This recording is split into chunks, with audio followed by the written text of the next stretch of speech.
Hi, I wanted to share this view with you. I'm at the top of, not quite at the top, but I'm at Butser Hill, the highest point of the South Downs, and this is a kind of valley which is really peaceful and very calm. And I want to talk about self-compassion today, which is a tool that I've discovered, which I find extremely helpful and I'd love to share with you. So self-compassion is the art of being with yourself in your own suffering. So compassion means to suffer with, and we are very good at having compassion for others, for our children, for others that we see in distress. But we are more likely to be judgmental and harsh and critical with ourselves and not have that kind of kind voice that we so easily lend to others. And the research into the impact of self-compassion practice is emphatic.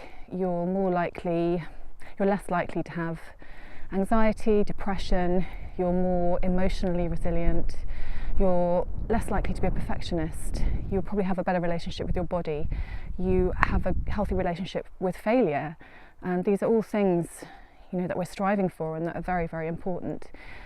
And so just to give you a taster, I want to share an exercise with you that I sometimes do if I'm at that point of struggling with something, whether it's an external thing, I've messed something up, or I feel like I've not been very good with my kids, which happens quite a lot, but also when I'm just beating myself up internally about something and I need to just switch that off and find a different perspective.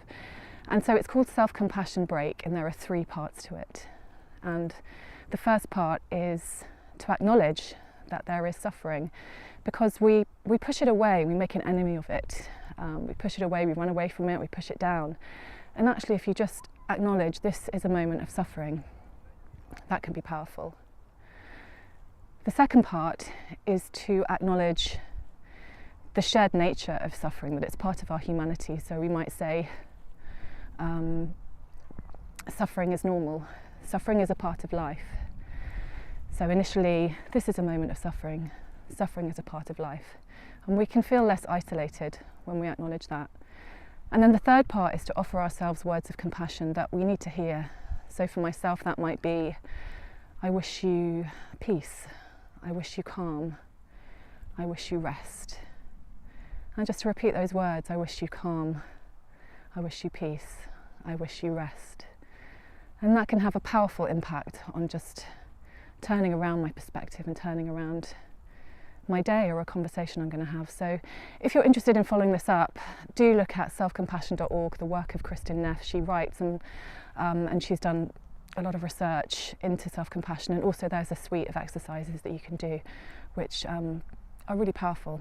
And any questions you have for me, I've done quite a lot of this over the past year or 2, then I'd love to have a dialogue about it. Okay, one last look at the view. Ooh. See you soon.